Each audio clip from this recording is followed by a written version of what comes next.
This is The Good Life. I'm Dean Wilson. Hope you'll stay tuned. Today's program is fantastic.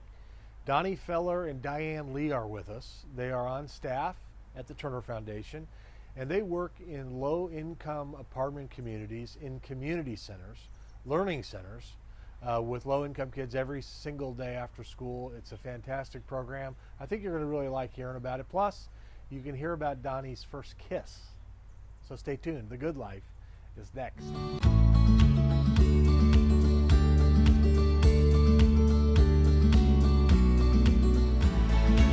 This is Good Life. I'm Dean Wilson. I have two special guests today, Donnie Feller and Diane Lee. Donnie and Diane are on staff at the Turner Foundation, which owns low-income apartment communities on the west side and does a bunch of programs and services that we're going to talk about. So welcome, Donnie and Diane. Thanks, Dean. And Thank I'm you. Dean, so we have three Ds. Donnie, talk about your first kiss. Whoa, going there. Wow. Where okay. were you? What was your name? I was in the backyard of my house. Okay. Sneaking because I was young. This isn't like an official What first kiss. What are we talking about here? I don't 8? know, like 5 maybe. 5. Yeah. Whoa. No, this wasn't Started like early. a romantic. Oh, you mean like a romantic first kiss? Yeah, let's talk about that one. Oh man. All right. Gotta think back. It's been a long time. Okay. Junior high. Junior high. Going back to 7th grade, Beardsley Junior High in Bakersfield, California. Okay. I think it'll be good to get this off your chest. Yeah, thank you. Her name is Ashley Stewart. On the basketball team, MVP. Really? Wow. Yeah, one for the best. You know how to pick Nice. them. I know. And it was a passing period, and we just snuck one in on the way to class. Really? Yeah. Ashley. So Ashley. Ashley, if you're watching, what could have been? We'll never know. Never know. So we'll start there. Cool. So Donnie is the director of programs at the Turner Foundation. Diane's the director of education. Diane's pursuing her doctorate in education psychology at UCSB. Yes. So that's wonderful. So let's start kind of just with an overview of the programs. What goes on? So we have Turner Foundation has been around for 61 years. The focus is low-income housing, but then there's a lot of programs and services that happen at these community centers. So Donnie, why don't you start with kind of talking about what a week looks like for the kids specifically? Yeah. So at both of our communities, the Village and the Lighthouse, we offer after-school programming for the kids. So Monday through Friday from 4 to 7, we offer services for them. So the first portion is the tutoring portion. So we've partnered with a lot of community partners, some high school volunteers trying to get some community service hours, and just some people looking to give back to the community that are coming in and giving the time to help with the tutoring.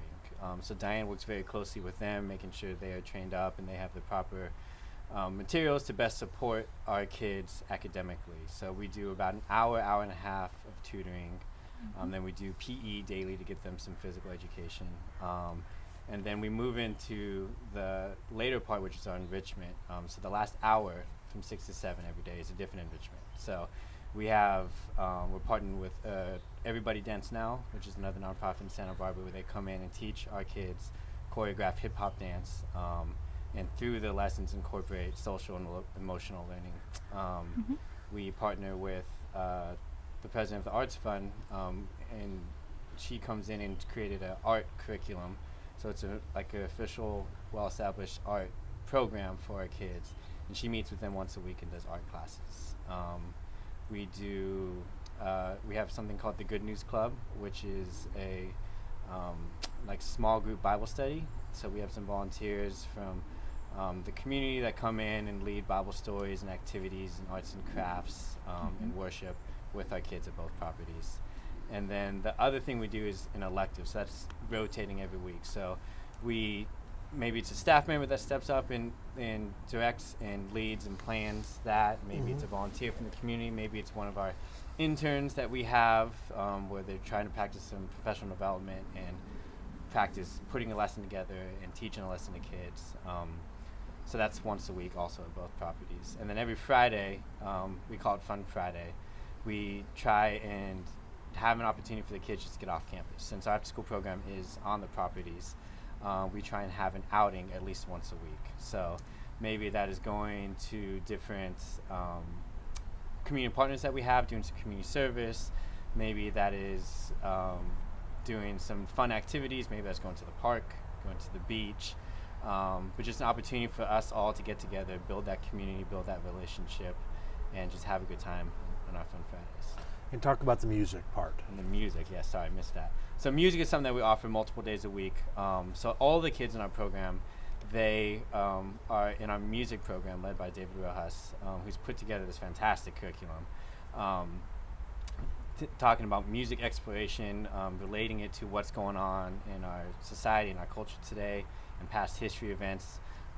He just did a lesson, or like a whole month of lessons on Martin Luther King, which was pretty amazing.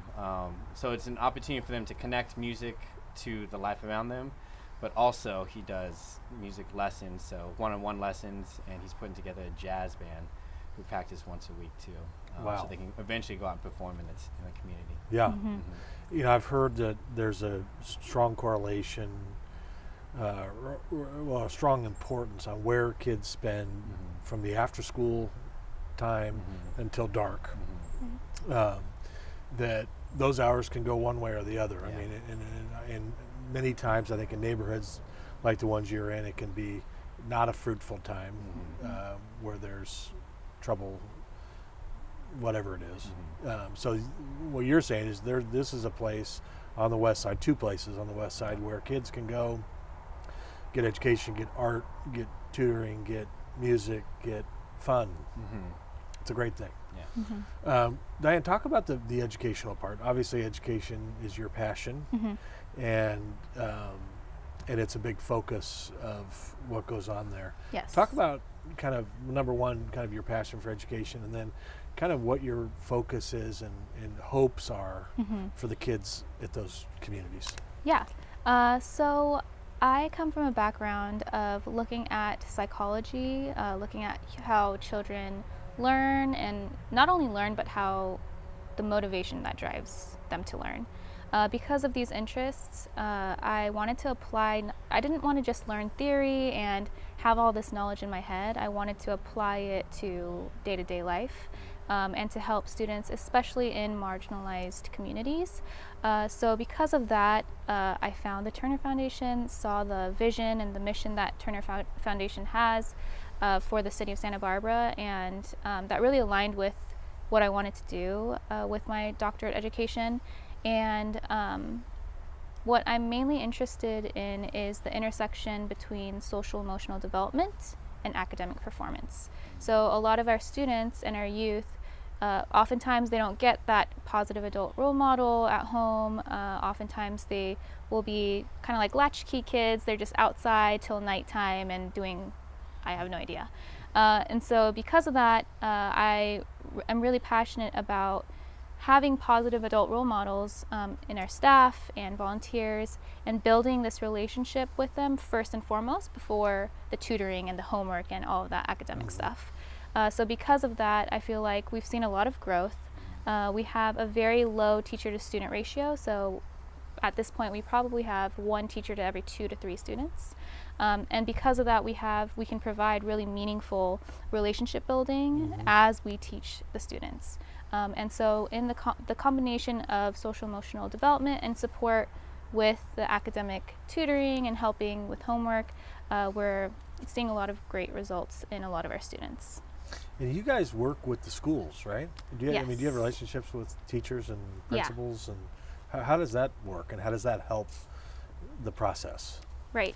So a big factor for often underserved communities and their lack of ability to perform well academically is they don't get a lot of familial support. So their parents are working, their parents are busy, and because of that, they lose that support that they could have at home.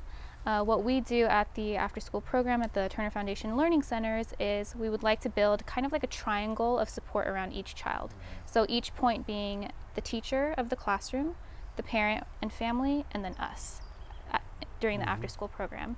And so with this combination, as we connect with teachers, whether it be just making phone calls, dropping by schools, going to back-to-school nights with the students, We build these relationships with the teachers so that they can give us a call whenever they need, and say, hey, so-and-so needs more help in decimals and adding and subtracting, things like that. So because of that open communication, that open door, it allows us to really, in real time, be able to support each child to perform well in their classrooms. Yeah, and the parents must love that. The parents love it, yes. I mean, that's supportive of the parents. Yeah. Right, yes. So, did you want to? And the kids feel it because they not only see support from the teachers who definitely care about them and the parents who definitely care about them, but there's this other factor where they see us. Like, for instance, we've got Diane's been in communication with one of the teachers of a couple of our students, and tomorrow we're going to go and sit in the class, and they're going to see us in the class as he's teaching, so we can see how they are in their environment there and connect with him after. So they see us physically being in their space and feeling that support that we have and how much we care about them. Yeah, that's wonderful. And talk about a little bit about the kind of some of the new stuff and what you need, and if somebody wanted to help. People hearing this might say, well, geez, this is great, how can I help? I mean, I know you're thinking about a sports, you mentioned something about a sports program for the kids. You're always in need, I think, of music equipment, computers, but talk about some of what your needs might be. Yeah, I mean, right now we've been focusing a lot on the human support, but our facilities are a little bit dated. So a lot of our furniture, a lot of our tech, a lot of our instruments. We just did an instrument drive, and a lot of people from the community came in and donated a lot of instruments, but we still have need there.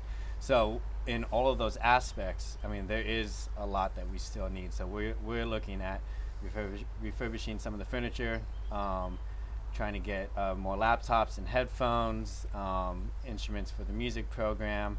Like you said, the sports program, that's something that I haven't really talked about yet, but that's something we're trying to implement for the summertime. So one of our staff members, he's played soccer in college, and he's got this huge passion for soccer, which a lot of our kids do.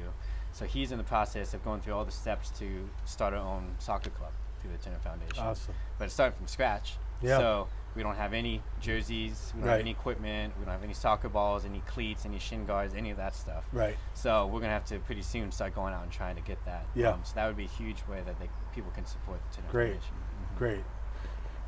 Great. Let's talk for a second about community. Okay. I always think about this because I don't think we're meant to be alone. I mean, I'm all for quiet time or something, but in general, life's not meant to be lived alone. And oftentimes, in my experience, in the kind of apartments you're in, there can be an isolation that comes about. But I think what you all do works against isolation in terms of caring for people being together, people achieving together, people learning together, people being together, whether it's a barbecue or just being involved in your program. But do you see kind of that sense of community develop because of what goes on in those community centers? Definitely. Yeah, so I can speak a little ahead. bit about that. Yeah.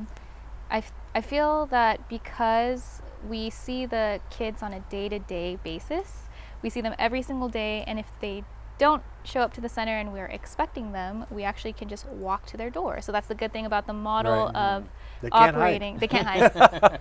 They literally can't. Yeah. So we'll have one of our staff members go knock on doors and get all the kids out. And I think that also provides a level of accountability because parents aren't home to be like, go to after school program. So operating out of the apartment complex, I think, is what really uniquely separates us from a lot of different after school programs. Yeah. We're there, not only the families and the students see us, all the residents see us. And we're Right. operating this huge after school program every day. It's very busy in and out. And we not only provide the after school program for the youth, but we have computer facilities for any resident Right. available, for use anytime. And also, we intentionally plan different events for the community, so not just students, not just families, but residents that are adults. So we have things like monthly pool days or community barbecues that we put together, and we invite the entire residential complex.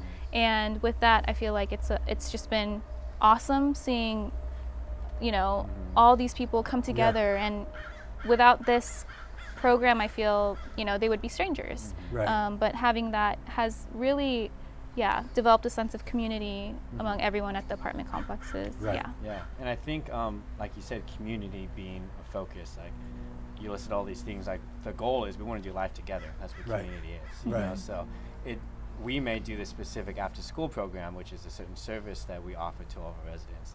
But really, we like to get to know all of the residents, whether they have Right. kids or not. And we have an open door policy where we're trying to connect and figure out what is the need. Like everyone we can't provide a program or service for everyone's need. But once we know the individuals and that we show that we care and we want to help them in whatever their circumstance may be, then that starts building this community, and then they'll start coming around for these community barbecues or the Right. pool days. Or we're in the process right now of planning for this big block party bash to kick off the summer. So really hoping that we have a big turnout so people know us and know our hearts, so that they know it's not just the service for the kids, but we care about all the individuals that are in our properties and our communities. Right. And we want to do life together. Right. Because that's where we could be the most effective and most fruitful. Right. Do you feel like if you get your degree, your doctorate in educational psychology, you'll be able to figure Donnie out? Donnie is a complex puzzle. He really is. Yes, he's an I haven't enigma. figured him out yet. Yeah. I think I like him. Oh, wow. Pretty sure. This is a great session I think for so me. too. I think so too. We I heard think I about like Ashley. him too. Oh, man. Face is probably so bad, right? Let's talk about the scholarship fund. Okay. Okay, Yeah. so at the Turner Foundation held a big bash in December, and it was announced that the foundation is launching a scholarship fund, the Patty and John Wilson Scholarship Fund, to be exact, named after two people who have served at the foundation a long time. Talk about the vision for that scholarship fund and kind of the thought behind it in terms of the kids that you're serving, helping them to have opportunities they might not otherwise have.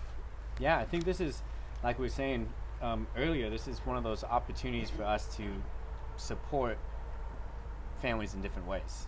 So we have the privilege of working with a lot of these kids as they're younger and growing up. And a lot of them have a bright future. They have these goals, these ambitions of what they want to pursue, but they may not have the means to get there. So being that this opportunity for them to know the story, to know them individually, to know them personally, know where they come from, and know what their strengths are, and be able to support them in this next stage of life after high school. It could be going to a four-year university. It could be going to a trade school, depending on the situation. But a lot of these kids, they have passions in pursuing something after high school, but they may not have the means to do that. So what's super awesome about this opportunity is we get to provide this support for these families, supporting the parents and supporting the kids and helping them achieve these goals in their lives. Yeah. And if people wanted to give to that, to add to what the Turner Foundation is doing, they can do that, right? Yes. Yeah. Yeah, we want that to grow. I mean, right now we've got a certain amount that we are able to offer to a few kids, but the more it comes in, the more we're able to offer and support. Right. And maybe it goes from partial scholarships to full scholarships. Right. And these are local kids. I mean, these are local kids. local, low-income kids. Yep. So the Patty and John Wilson Scholarship Fund, that's something good for folks to know about. Definitely. This is wonderful. It's great what you guys are doing, and that you're down there every day. I have a lot of respect and admiration for both of you, and thanks for telling us about it. Yeah, thanks for having us. Thank you. Thanks for coming. Thanks. This is The Good Life. We'll see you next time.